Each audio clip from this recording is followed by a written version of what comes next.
So it's been almost 2 years since the release of Halo Infinite. In that time, multiplayer has had a large amount of content added to it. And right now, I'm loving playing all of the Forge creations and custom games, especially the mini campaign missions that Forgers are making now that we can add our own banished AI. Playing these creations has got me thinking about the actual campaign. Originally, Halo was about the campaign, and the multiplayer was more of an expansion to play with your friends, which is why it's so surprising to me to see the campaign has gotten seemingly no updates since its release. So I recently went back and played through Halo Infinite's campaign, and I was pleasantly surprised with how good it was.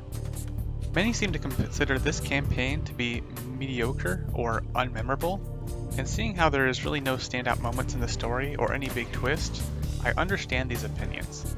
This game does hurt from a lack of biomes or special moments, and it didn't receive any updates like the multiplayer. I mean, why can't I use the bandit in campaign? I love that weapon. Anyway, despite all that, I really enjoyed this campaign. I love all of the new equipments. The grapple is obviously the standout, and I reckon most players stuck with that, but I practiced switching between all the different equipments really fast so I could pull off different combos and string things together, and it feels really awesome to pull it off.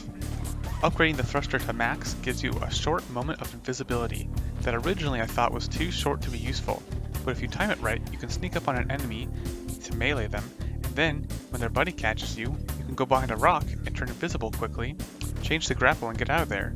When the enemy goes to check your last known location, you aren't there anymore, and you get to surprise them in the back. It would be really cool to see some of the other equipments from the multiplayer make their way over to the campaign, like the repulsor. The missions toggle back and forth between linear and more open design, so the pacing usually feels okay. The only downside is by the time you reach the mission called The Sequence, it feels like the game comes to a crawl. I think this was supposed to be the mission where it truly feels like an open world, but by this point, we've already seen a few other mostly open parts of the map, and viewing this as a mission instead of a world, it feels too big, and the 5 or so towers that you have to go to just feel like a checklist, compared to the previous mission, Pelican Down, where it's still an open level design, but you can travel across it in just a few minutes, even without a vehicle. Plus there's only 3 towers that you have to go to in that mission. Either way, I do still enjoy both these missions because of the freedom it lets you take when tackling the different towers. You can go in any way you want. Every time you redo an encounter, it could be different. You could go in with a tank, or a wasp, or go in sneaking with a sniper. I just wish that by the time you got to this part of the game, it did something to change it up, like add some snow or something.